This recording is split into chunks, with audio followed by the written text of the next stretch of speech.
जोंबो बिदिनो एसे फिसा फरायनायनि थाखाय मोनगोन सानदोंमोन थाइसे थाइनै आंबो हारसिं खामला दामला मावनानै हालायलांला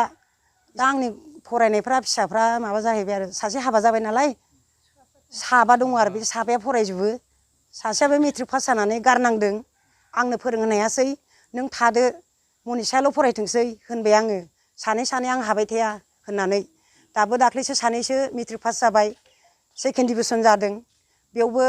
खुनुरुखुम मालायनाव बिबाय हावला लानानै आङो एडमिसन खालामबाय सोरबा हरबाय नै ओरै हरबाय एसे बिब' बिनानावफोर बाय बाहागिफोर बिजों आं एडमिसन खालामबाय आरो दा बे सानैखौ दा मनिसाया एडमिसनखौनो लानो हायाखै कलेजाव दा बियो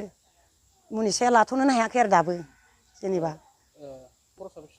दा न'खराव जोङो बिफाजों 8 जनमोन आरो सासे हाबा जाबाय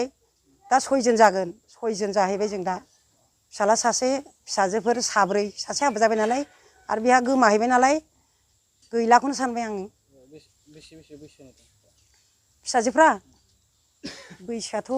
हाबा जाहैनाया हाबा जायैफ्रा माबाया भुमिखाया 20 बोसोर जागोन नामा ओमफ्राय मनिसाया 18 बोसोर जागोन खोमा ओमफ्राय माबाया लोखि देबिया 15-16 आरो ओमफ्राय जैकुमारा माबा जाबाय 15 ना 17 15-16फोर जाबाय आरो बिदि फिसाला दुइसिना लास्टआ बिदि जादों आरो होनलांदोंमोन आं नोंसोरनो फैसाखौ हरगोन फरायनायनि थाखाय एसे आंबो जागोन होननानै ओंखारलांदों आं होनदोंमोन थांनो हायाबा थांनांला आरिनांला होनदोंमोन आङो ओमफ्राय बादा होनायावबो बियो थाङाथाय माथो थांगोन बिदि होनबाय ओमफ्राय बिदिनो लांफाग्रायाबो होनबाय बेवाइफोर थाङा ओमफ्राय थांगोन थाङाथाय माथो थांगोन होनदों बियो ओमफ्राय बेखायनो बियो गोसो गुदुं जाबाय खोमा थांथारबाय बियो ब्रायनो ओमफ्राय थांनानै बिदिनो दा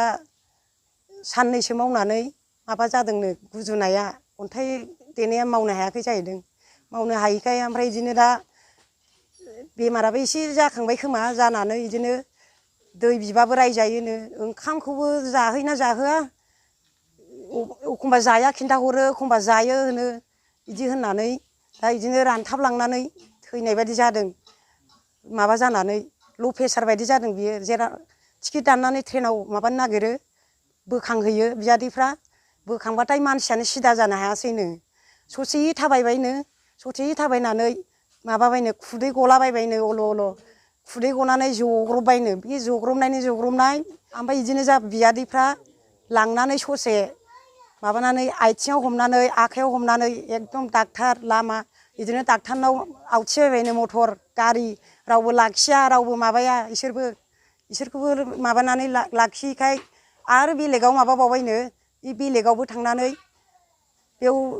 मोननायसै खोमा मोननानै ओमफ्राय बिदिनो माबाबायनो मा होनो डाक्टारा मोनबाय बिदिनो ओमफ्राय एम्बुलेन्स गारियाव 5,000 बिबाय थिखांनायावनो ओमफ्राय थिखांनानै बिदिनो लांनाय लोगो ओमफ्राय जायगायाबा मा बे डाक्टाराव सोनानै ओमफ्राय बिदिनो माबा अक्सिजेन होबाय गेस होबाय ओमफ्राय बिदिनो माबा जाबाय हाला जाहैबाय बिसोरबो आरो सोलायबावबायनो अबावबा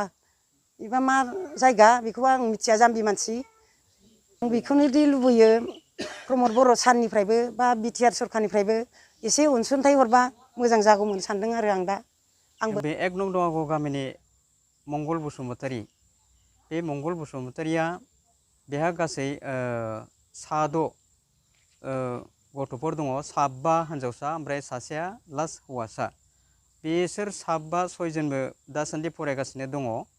दा बे फरायनाय गथ'फोरखौ लानानै बिफाया माने बे गथ'फोरनि फरायनायखौ सिन्था खालामनानै थाखा फैसा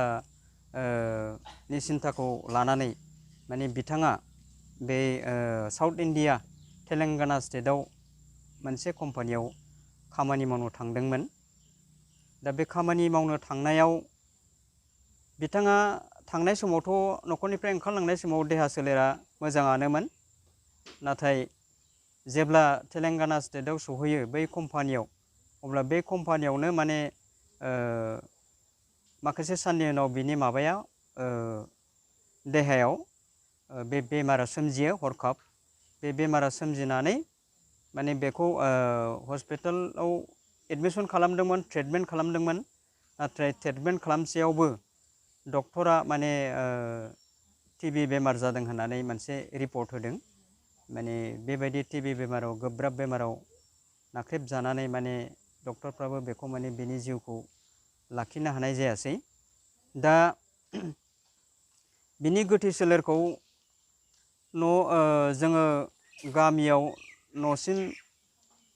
लाबोनो हानाय जायासै। लाबोनो सानदोंमोन, नाथाय गोबां माने रांखान्थि जेंनानि थाखाय लाबोनो हानाय जायासै। आरो फारसेथिं गोथै सहआबो लेट जालांबाय। बेनि थाखाय न'खरनियाबो हजोंनि थानानि असि माने सारजों रायज्लायलायनानै गोथै सहखौ हजोंनो जायगायावनो सावदो बा फबदो, बर'नि हिन्दुनि नेमखान्थि बायदि होननानै बे असि सारनिसिम जा आनै बेलस्रिया माने बे मंगल बसुमतारीनि जि वाइफ हिन्जाव, बियो माने पारमिसन हरबाय आरो असिनिसिम। दा पारमिसन मोननाय लोगो लोगो हजोंनि असिया माने बे सावनो, बे हस्पिटालनिफ्रायबो माने बेखौ बे मंगल बसुमतारीनि गोथै सहखौ माने सावनो न'खरनिफ्राय पारमिसन मोननायलाय बिसोरबो मैया थांनाय जुननि 18 थारिख बेलासि, आं टाइमखौ बारा गोसोआव गैला, बेलासि समाव बिनि गोथै सहखौ सावनाय जायो।